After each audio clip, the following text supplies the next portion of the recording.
To the British people.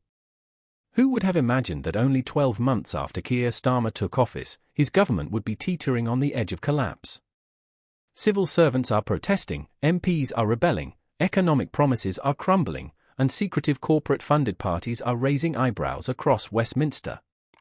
In this political exposé, we open the files no one wants to touch.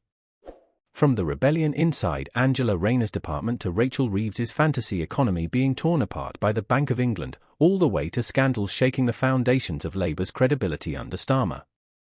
If you feel like this government has failed to live up to its promises, stay with us until the very end. Before we dive into this political firestorm, hit the like button and subscribe to the channel. We deliver the truth, raw and unfiltered. In July 2024, Keir Starmer came to power in a landslide victory, winning 412 seats in the House of Commons compared to just 121 for the Conservatives. The media hailed it as a democratic revolution meant to rebalance Britain's political landscape. But it didn't take long for the cracks to appear. It began at the Department for Housing, headed by Deputy PM Angela Rayner.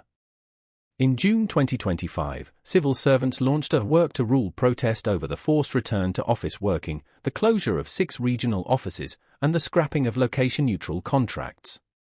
The PC's union representing civil servants pointed out the irony. While Rayner is promoting a workers' rights bill that includes the right to request flexible working, her own department is cracking down on home working. PC's President Martin Kavanagh accused the department of hypocrisy. You can't champion flexible working and then punish your own staff for wanting it, he said.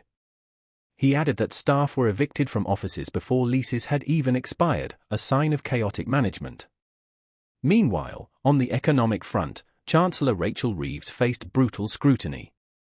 In her spring budget in March, she claimed to have restored economic stability and declared that her plans laid the foundation for interest rate cuts. But in May, Bank of England Governor Andrew Bailey publicly dismantled that narrative. Speaking at the British Chambers of Commerce, he said the 0.7% growth in Q1 was a fluke, driven by last-minute property purchases before tax relief ended. In April, the economy shrank by 0.3%. Bailey warned of a weakening job market, rising redundancies, and companies struggling under Reeves's £25 billion national insurance tax hike. The Office for Investment reported a 12% drop in foreign investment projects, the lowest level since 2013, with investor confidence sharply declining. Even Reeves's own party began turning on her. Left-leaning MPs accused her of continuing Tory-style austerity under a new label. Calls for an emergency reworking of the budget grew louder. While the economy stumbled, another scandal brewed. Labour MPs were receiving invitations to corporate-sponsored summer parties. Emails revealed that MPs were strongly encouraged to attend events backed by Vistry Group, a major house builder, and MITI, a government cleaning and security contractor. One MP said, "We weren't told how much these companies paid, but the pressure to attend was undeniable." The party leadership refused to disclose the financial arrangements or the value of these sponsorships, raising questions about transparency and ethics. Then came the biggest embarrassment, a string of humiliating U-turns. In less than 40 days, Starmer reversed 3 core policy positions. Scrapping winter fuel payments for wealthier pensioners. Reducing personal independence payments, PIP, for current disability benefit claimants. Reforming immigration laws after backlash from within and outside Parliament. Each climb down was triggered by a Labour backbench revolt. The government's whips failed to predict the scale of rebellion. These weren't minor tweaks, they were fundamental policy collapses. And they came with a cost.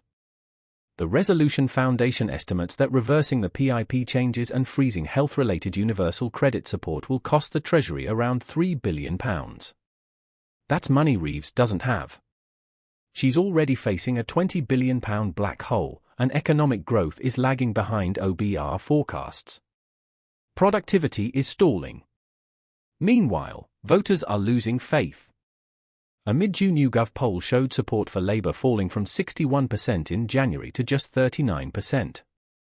Starmer himself has become a figure of ridicule, with nicknames like Sir Flip Flop, Never Hear Keir, and Sir Kid Starver trending online. His speech on immigration didn't help. When he warned that Britain risked becoming an island of strangers, critics accused him of echoing Enoch Powell. Starmer later admitted he hadn't written or reviewed the speech, calling it a mistake. Even his allies were stunned. One shadow cabinet member said, "This isn't leadership, it's autopilot." All of this, in just 1 year. From Angela Rayner's civil service mutiny to Reeves's discredited economics, to secretive lobbying parties and shattered authority in Parliament, this is not a government of transformation. It is a crisis management team pretending to lead. And if this is the beginning, what will the end look like? If you believe this Labour government has already lost its way, hit like, share this video, and leave your thoughts in the comments. Do you think Keir Starmer is fit to lead Britain? Or is he just another well-spoken politician with no real plan? Don't forget to subscribe, because here we expose what they try to hide. United Kingdom.